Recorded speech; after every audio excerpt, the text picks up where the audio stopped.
Bonjour à tous, bienvenue sur Transmission. Aujourd'hui n'est pas coutume, je suis face à la caméra, mais pas dans ma chambre. On est en extérieur et j'ai une légère extinction de voix. C'est chouette. Voilà, Mickaël est derrière la caméra car aujourd'hui on est deux. Aujourd'hui on s'occupe de la Saxo parce qu'elle fuit de l'huile et on va chercher pourquoi. Il y a d'autres bricoles à faire, on va vous montrer tout ça. Allez, on y va.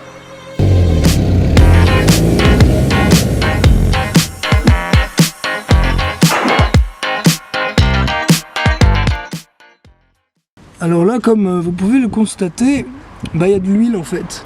Mais chose assez étrange, quand on regarde là, je sais pas si on voit bien, il va me falloir une lampe Mickaël, parce que là on voit pas. Alors voilà, hop, donc on a aussi plein d'huile, on a plein d'huile là en bas. Voilà, donc là ici on a plein d'huile partout. Mais je sais pas si ça fuit vraiment de là. Là sur la ligne d'échappement, je sais pas si on voit bien là-bas, c'est pareil, c'est tout gras, c'est tout cramé. Voilà, là on voit mieux. Voilà, donc là ici c'est bien dégueulasse, mais est-ce que ça ruisselle seulement ou est-ce que ça fuit par là? C'est la question à laquelle on va essayer de répondre aujourd'hui. Voilà, parce qu'il y en a même sur le triangle là-bas, enfin bref. Il y a de la rouille sur cette voiture, mais aussi plein d'huile. Bref, on va repasser par au-dessus. Et donc là ici, on a à peu près la même chose. Voilà, donc là on voit ici c'est bien gras aussi, donc ça veut dire que ça coule par là. Et là on peut voir que là en bas c'est pareil, c'est très gras. Donc il faut savoir que ça peut fuir de 3 endroits différents. Soit ça fuit de là, soit ça fuit, mais c'est plus rare, du joint de culasse. Mais généralement ça fuit plutôt à l'intérieur et ça fait de la fumée blanche plutôt qu'à l'extérieur. Et sinon ça fuit par par là en bas. Par là en bas, le joint je vous ai montré juste là. Et ou sinon par le filtre à huile aussi.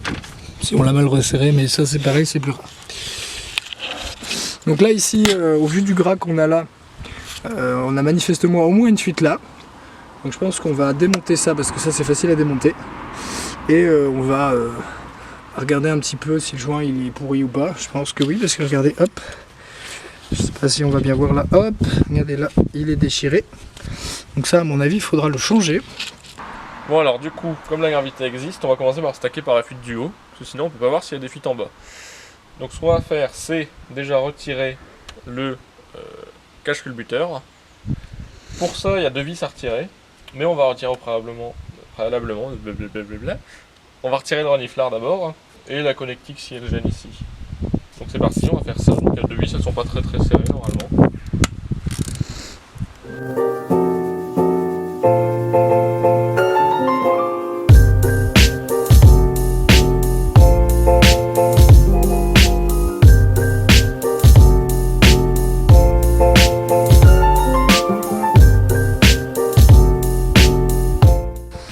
Bon le joint... Attention, on montre le joint. Hop. Alors déjà, il y a un petit trou ici. Le joint il est cuit, hein. Je pense là on est... Il est bien dur de ce côté-là, on voit qu'il fuit un peu de partout. Je pense que je peux en commander un nouveau. Tu peux en commander un nouveau, maintenant tu fuites si tu veux. Je pense. Donc le joint de cache de couvre-culasse, ou de cache-culbuteur, pour ceux qui ont des culbuteurs. Moi j'en ai. C'est poubelle, hein. Donc voilà, c'est plus sous poubelle. C'est une bonne nouvelle finalement. Après, est-ce que c'est la seule fuite? Justement, par élimination, si on retire la fuite du haut, on va voir s'il y a des fuites en bas. Voilà, alors là, je me permets quand même de vous montrer, parce que c'est pas tous les jours qu'on voit ça. Alors ça, je sais pas vraiment à quoi ça sert. Ceux qui savent à quoi ça sert, ils me disent en commentaire. C'est pour renvoyer l'huile. Ah oui, c'est pour pas que ça gicle trop dans le capot. On note que du coup, si c'est le cas, ça marche vachement bien là. Mickaël, t'es pas la lumière. Voilà, parce que c'est tout dégueulasse. Bref, alors ici, pour faire simple, on a ici les paliers qui sont là. Voilà, c'est avec ces grosses vis Torx mâles. Et ici on a culbuteur, donc admission, échappement, admission, échappement, admission, échappement, admission, échappement. Et oui, c'est un 8 soupapes. C'est un moteur très moderne et très performant. Et après, dessous on a le ressort, la coupelle, le ressort et puis les petites clavettes de soupape. Enfin bref, quelque chose d'assez simple finalement. Et de l'huile un peu partout. Donc, parce que j'en ai remis. Donc c'est une bonne nouvelle. Voilà, il est beau ce moteur. Et en vrai, Mickaël, je sais pas ce que t'en penses, mais je trouve qu'ils ont quand même une belle couleur. Hein. Bon, ils sont un peu caramélisés, mais ça va. Ouais, mais regarde au niveau, je sais pas si on peut vraiment bien montrer là. On va en profiter. Hop, si j'arrive. Regardez, hop, ils sont pas trop marqués hein, les roulements de culbuteur. Je trouve qu'ils sont quand même assez propres. Et là, du coup, d'ici, on peut voir où il y avait la fuite. Du coup, si on suit le plan du joint, on peut voir que ici, c'est. Il y en a une dans le coin là. C'est l'une des fuites Et principales. il y en a une là-bas et une grosse parce que regardez, là il y a des grosses traces de je sais pas quoi là. Il y a un petit. Ouais, regardez, c'est un peu dégueulasse. J'ai pas fait le point, désolé. Voilà, donc là je pense qu'il y avait déjà une belle fuite de ce côté-là. Parce qu'elle fuit pas beaucoup, donc ça se trouve c'est juste ici. Et là, si vous avez envie, du coup, c'est le bon moment pour faire le jeu aux soupapes. Ah oui, c'est plutôt simple à faire sur ce moteur. C'est une bonne idée, mais je l'ai déjà fait. Donc en vrai, il est bon. De On rien. fera le jeu aux soupapes dans une autre vidéo. Voilà, abonnez-vous et cliquez Et on sur a la pas fini cloche aussi, pour être. hein. Michael regardez cet homme là qui m'interrompt pendant que je fais mon forçage. Enfin, on n'a pas fini. Michael, demande aux gens de s'abonner. Abonnez-vous Voilà. et s'il vous plaît, nous vous en serons gratifiés. Merci beaucoup. Bon, alors là, du coup, c'est Mickaël derrière la caméra. Et qu'est-ce que Ben va faire? Il va pas nous enfumer. Je n'enfume pas, je mets du nettoyant frein, regardez, ça marche très bien. Et ça après, hop, on peut essuyer pour retirer un maximum de crasse. Même s'il n'est pas très sale.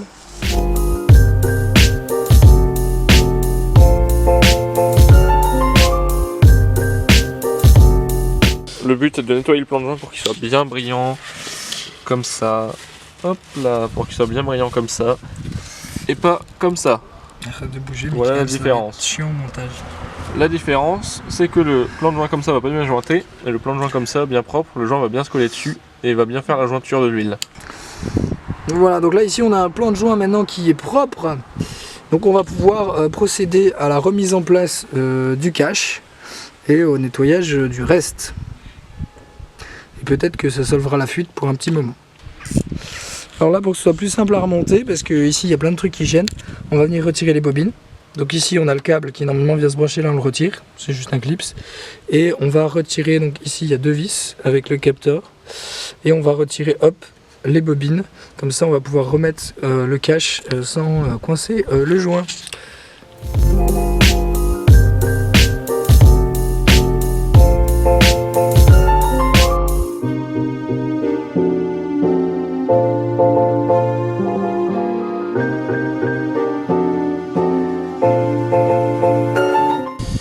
Alors là on a profité qu'on retire les bobines, hop, pour montrer un petit peu. Alors ici c'est un peu gras mais ça va.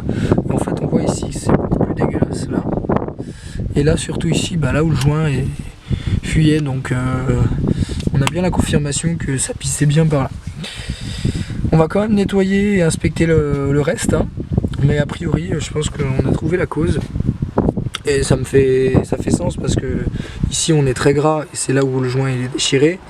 Et en plus ça a commencé vraiment à fuir du jour où je l'ai démonté pour faire le jeu au soupape il y a déjà un moment. Donc voilà. Allez, on passe dessous la voiture.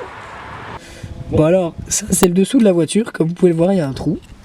Ne vous inquiétez pas, c'est pas ça le contrôle technique. Il n'y en a pas qu'un. Bon, bref, toute la partie ici elle est mangée. Hein. Et là après ça va. Donc toute la partie ici elle est mangée. Donc du coup pour aller se lever il faut aller là-bas. Ici là. Sur le support de triangle. Parce que si on se met là, ça va ressortir par le côté passager. Je te laisse aller pousser le cric. Oui. Voilà. Un jour peut-être que on refera cette partie là.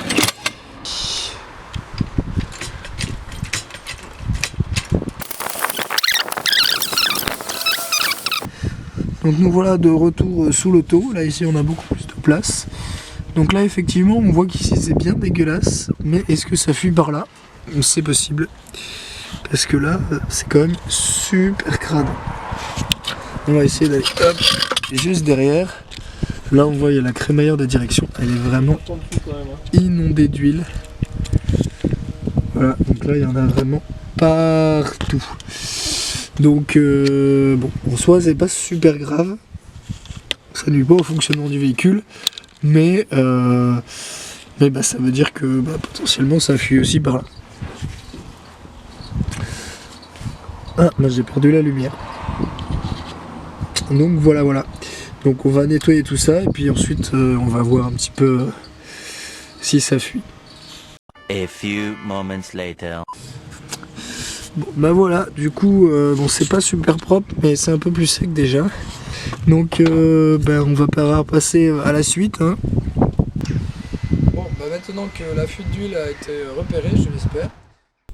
Bon, comme avec le vent on n'entend rien, je vais vous la faire en voix off. Globalement, mon circuit de refroidissement ne fonctionne pas bien. En effet, sans thermostat, eh bien, la voiture ne monte pas en température et j'ai très peu de chauffage, et lorsque je mets un thermostat, eh bien la voiture surchauffe. Sûrement dû à un problème de purge, étant donné que la petite vis qui se trouve en haut du boîtier d'eau n'avait pas été ouverte pour faire la purge précédemment. Donc là, c'est ce qu'on va essayer de faire. Et ensuite, on va voir si ça résout le problème ou pas. Bon alors, pour faire simple, le circuit d'eau, on a le boîtier d'eau ici, avec la sonde une première sonde de la sonde de température d'eau ici. Ici on a une vis de purge, on a le manchon qui doit contenir normalement le thermostat, voilà. Et ensuite on a la durite qui part. Ici on a le bocal, d'ailleurs le bouchon il est où? Il est juste là. Allez, voilà, le bocal qui est jointé, hein, qui est collé au radiateur. Donc ça c'est le bocal de liquide de refroidissement.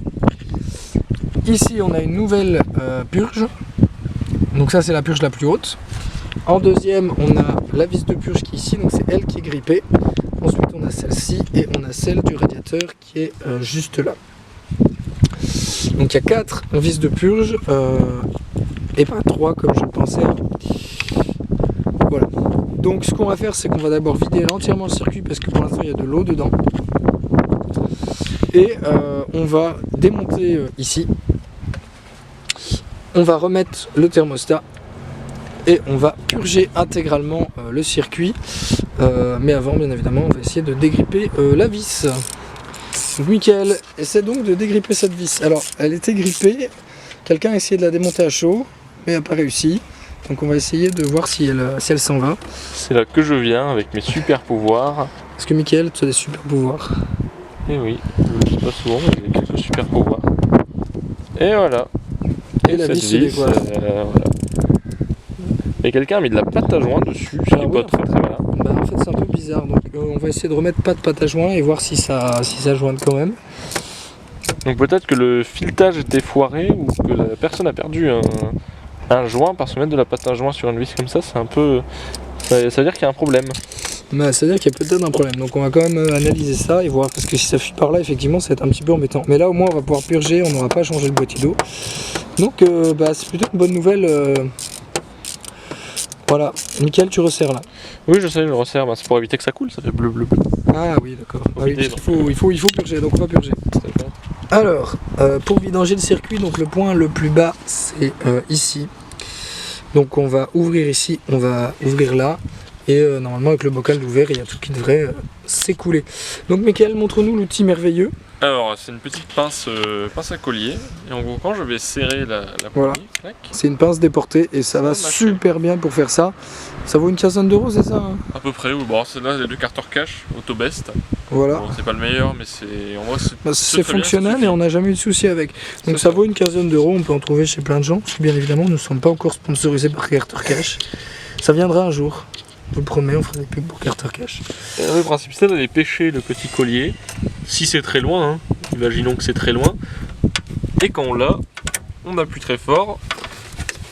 Et là, bon, comme c'est accessible, j'ai bougé moi-même le collier. Et hop, on le déporte un peu.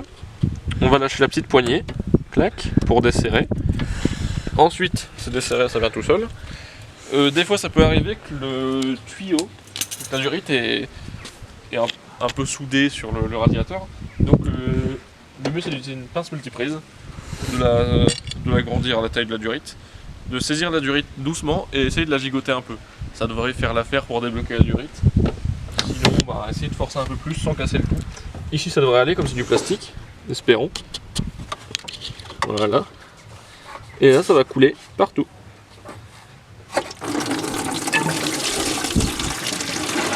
Et voilà. Alors par contre, il faut bien vérifier que votre bouchon de liquide Le refroidissement est ouvert, parce que Voilà. sinon, du coup, vous n'allez pas faire entrer d'air dans le circuit. Ça va prendre beaucoup de temps à se vider. Voilà. Là, on va laisser couler pendant quelques minutes. Et on en a presque pas mis à côté. Ah si, ça coule là. Alors ça, c'est le quand vous faites du vidange de liquide au refroidissement, ceux qui l'ont déjà fait. En fait, il faudrait une bassine qui fait la taille de l'avant de la voiture. Sinon, c'est impossible de le remettre à côté. Voilà, je préviens pour ceux qui ont des endroits qu'il faut pas tâcher. On va nettoyer. Hein. Même avec un gros bac comme ça, c'est un peu galère. Donc voilà, donc maintenant on va laisser s'écouler tranquillement. Hein. Et on va aller chercher le... On va pouvoir attaquer du coup le démontage de ça.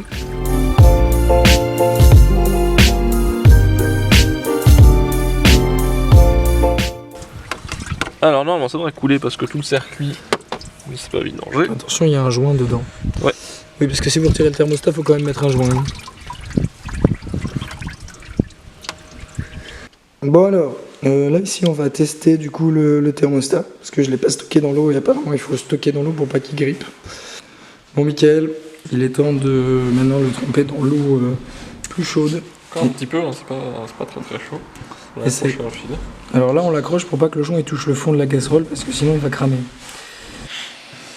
Donc voilà, donc on l'a fait chauffer, vas-y sors-le. Alors on va le sortir. Et là on voit que ouais, forcément il est beaucoup plus ouvert qu'avant. Je sais pas si on peut voir à l'intérieur. Là, très clairement on voit qu'il s'est ouvert et là on voit à l'intérieur. Ah oui, là on voit bien qu'il est ouvert. Là on voit il se referme doucement.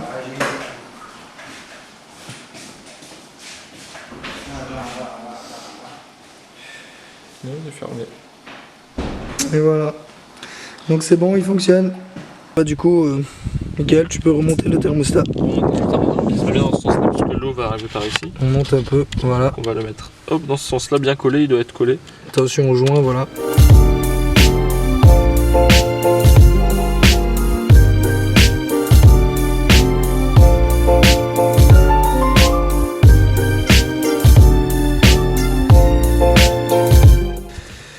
Alors Mickaël va remplir le bocal et ensuite pour purger il va falloir venir ouvrir ici là, on voit pas très bien mais il y a une petite, c'est pas vraiment une vis mais c'est une purge de réservoir, je sais pas si, voilà. Donc ça faut le tourner et l'ouvrir. Ensuite on a la purge ici, la purge là et la purge là-bas, donc en fait c'est du plus bas au plus haut. Donc voilà, là il est pas ouvert là. Je suis même pas sûr que celle-là t'as besoin de l'ouvrir. Si il faut, sinon le radiateur il est pas purgé.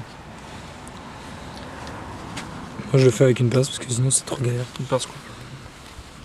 Bon voilà, donc là pendant qu'on est en train de s'écharner à essayer de trouver une pince, Mickaël a réussi. On félicite Mickaël, abonnez-vous, mettez un j'aime pour féliciter Mickaël. En vrai c'est vachement dur et c'est dur à passer une pince mais j'ai Voilà, réussi à mais passer la pince. voilà, l'idée c'est, on va vous montrer avec les autres, c'est voilà, qu'il y ait du liquide qui sorte et qu'il n'y ait plus de bulles surtout. Donc là on va pouvoir vous montrer avec celle-là. Donc là ici ça va être le même principe, donc ici c'est du 19 je crois. 19, ouais c'est ça. Donc là on va Du 19. ouvrir la vis. Normalement quand vous allez l'ouvrir il y aura un bruit de vent, il y aura de l'air sous pression qui va sortir. Et ensuite il faut remettre du liquide jusqu'à ce qu'il n'y ait plus de bulles qui sortent. C'est ça. Jusqu'à ce que c'est un flux constant. En fait. Voilà, Ça donc va. là par exemple il se vide. Donc là il faut mettre du liquide là. Je vois le liquide qui monte. Voilà, là ça coule et hop, il n'y a plus de bulles. Quand ça coule continue. On remet la vis. Avec le joint, c'est toujours mieux. Bon, allez, Et juste serré pour bloquer. voilà, mettre un c'est petit tout. coup, puis il n'y a pas besoin de plus. Maintenant on va attaquer cette petite vis là.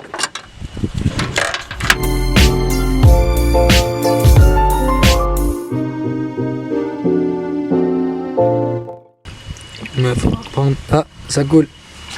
Vas-y. Remets-en encore, là, ça y a encore des bulles. Donc ça coule. Hop, c'est bon. Ouais, j'arrive pas à la remettre, mais... Voilà, c'est bon. Ouais, parce qu'il faut pas trop traîner, après sinon il y a des bulles qui rentrent. Et oui, parce que regardez, hop, on est rempli au maximum, et là, ça ne va pas, donc il va falloir utiliser l'outil mystère. l'outil mystère que j'ai jamais vu. Voilà, c'est l'outil mystère. En fait, c'est une bouteille hein, avec un bouchon, un ancien bouchon que j'ai percé, que j'ai un peu défoncé, histoire en fait d'avoir un bocal plus haut, de pouvoir remplir plus haut. Et ça, Parce ça existe. que, Ça s'appelle un cylindre de charge. Ces outils, ça existe vraiment. Voilà, un cylindre de charge, mais j'en ai pas trouvé. Alors du coup, voilà, en plus il l'a pas mis dans le bon sens, Mickaël. Voilà, comme ça l'inclinaison est bonne. Et là maintenant, hop, je me prépare. Ah, c'est bon, Mickaël. Allez, Mickaël, On va en compétition. c'est bon. Allez, on démarre le moteur.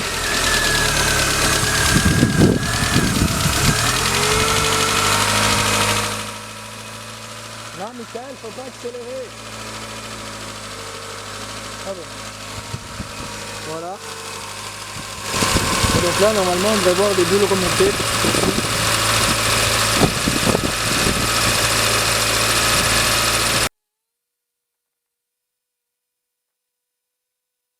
Alors, comme on n'est pas des gros crados, on va prendre le contenu du bac, on va le remettre dans les anciens.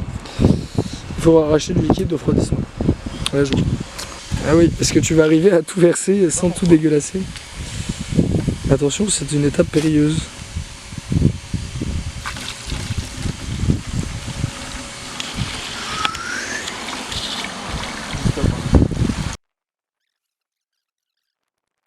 Ça, c'est à recycler. Et Tu voilà. mets ça dans ton moteur et après, mais avec.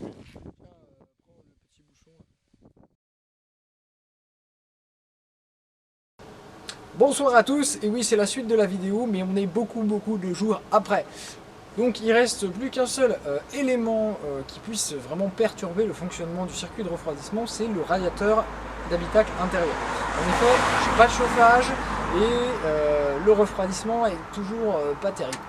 Donc on va dans un premier temps tenter de le décrasser à la soufflette. Donc là ici on voit hop les deux arrivées de chauffage. Donc on va tout simplement démonter ces deux durites là.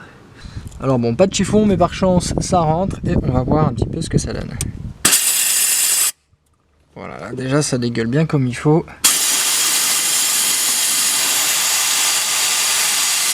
Là je pense que c'est vide.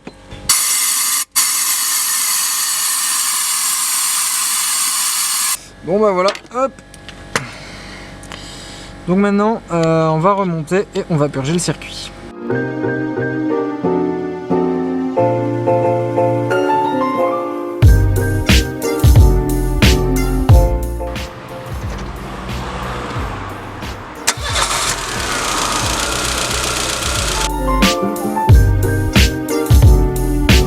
Voilà, la purge est terminée. On verra demain matin si ça fonctionne et on se retrouve dans la vidéo tout de suite. Hein. Bon voilà, je viens de passer la journée à travailler mais aussi à rouler avec la voiture et ça fonctionne. J'ai du chauffage, la voiture ne chauffe pas trop, enfin elle chauffe de façon constante, bref c'est fonctionnel. Alors c'est peut-être pas parfait, peut-être qu'on pourra avoir quelque chose de plus performant on va dire en termes de température et de refroidissement si on avait quelque chose de neuf ou en tout cas de bien décrassé. Et là c'est largement suffisant pour ne pas se léger en clair et ne pas avoir peur de faire un joint de culasse dans les 50 000 prochains kilomètres. Voilà, donc on va pouvoir passer à la suite et la fin de cette vidéo, je l'espère. J'ai reçu le joint de couvre-culasse et donc je vais monter ça.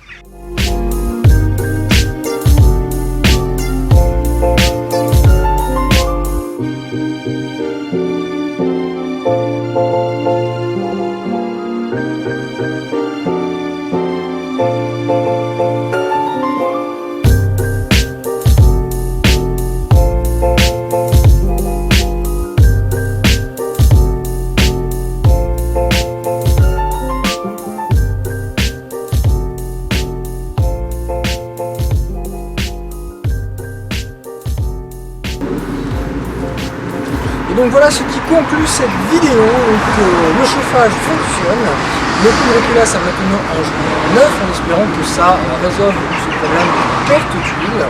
Je vais surveiller ça de près. En attendant, n'hésitez pas à vous abonner, à mettre la cloche et à mettre un like, à commander, posez vos questions en commentaire, je me ferai un plaisir d'y répondre. C'était Bénédicte pour Transmission.